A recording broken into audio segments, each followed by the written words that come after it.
So sitting there saying for 4 years and then 4 years after the guy's out of office that anything remotely tangentially related to Trump is an attack on democracy is saying the exact same thing as a wannabe dictator.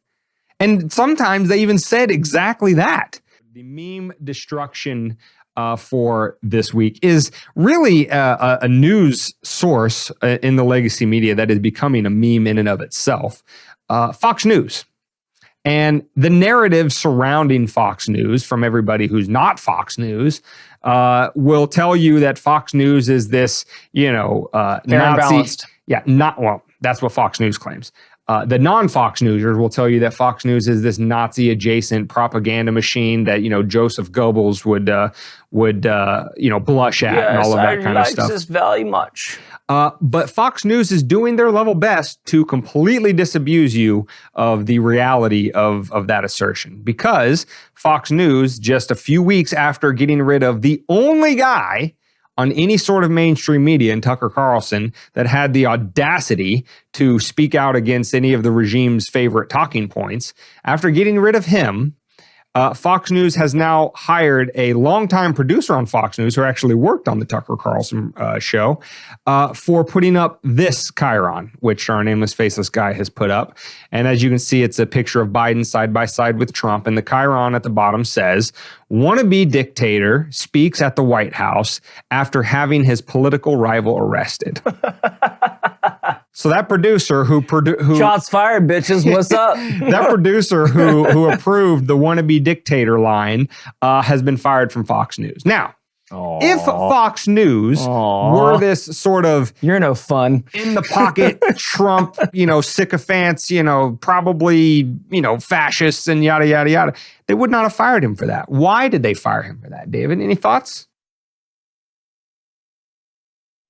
Oh, I thought you had speaking power to truth, maybe, or speaking truth to power. Well, I don't know. What do we say on here? No, I mean, if the Chyron is to get people's eyes, that Chyron is the Messiah of Chyrons.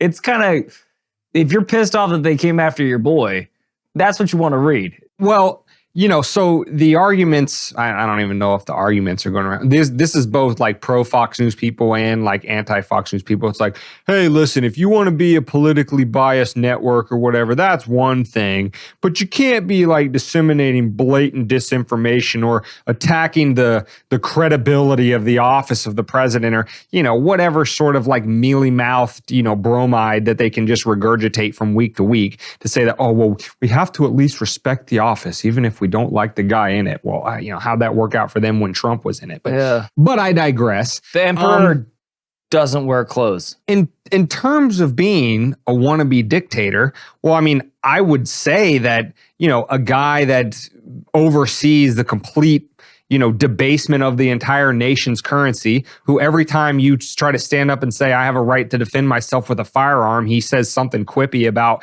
well, I ain't going to work against F-15s, Butch, or whatever the hell he says. What's one of his like, what's one of his like, you dog-faced pony liar? Yeah, shit like that. Anyway, Biden and every president. The horse-faced pony liar. Yeah. Biden and just about every president in American history has acted like a wannabe dictator with subtle, very few exceptions to that rule. So, I think calling any president, let alone Biden, a wannabe dictator is should just be par for the course. To get outraged over that and fire a guy for it is, really just tells you that Fox News isn't as out there on the right as the left would claim that they are. Isn't that what you were just doing, by the way? You, all your pundits call your political rivals every name under the sun during their little monologues and during their like segments. So the guy that makes the little titles has to respect the office, but fucking Bill O'Reilly over here can say some fuck shit. And you're like, nah, it's cool. It's provocative. It gets the people going, like, well, I don't know. Where's the line? If you put it in text, it's very disrespectful. But if you just say it out loud, like, what?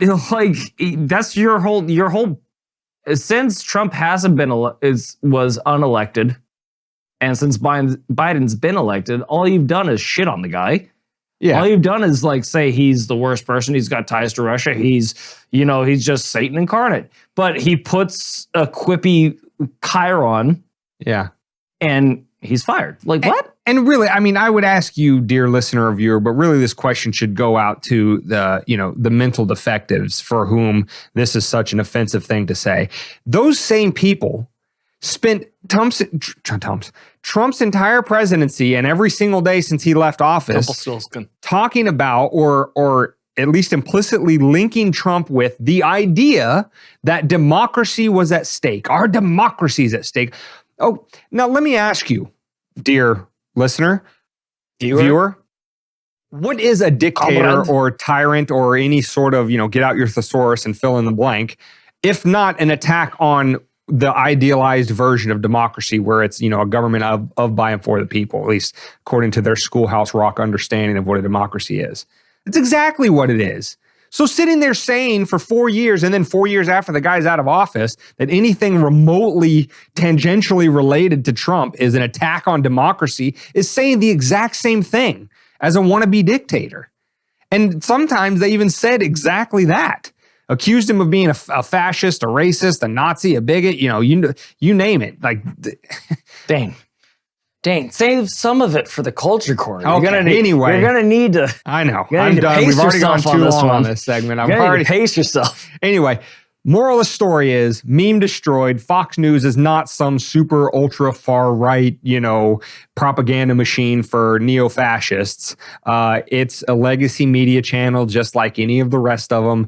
And their number one modus operandi is protecting and keeping in power the powerful. The status quo. Exactly.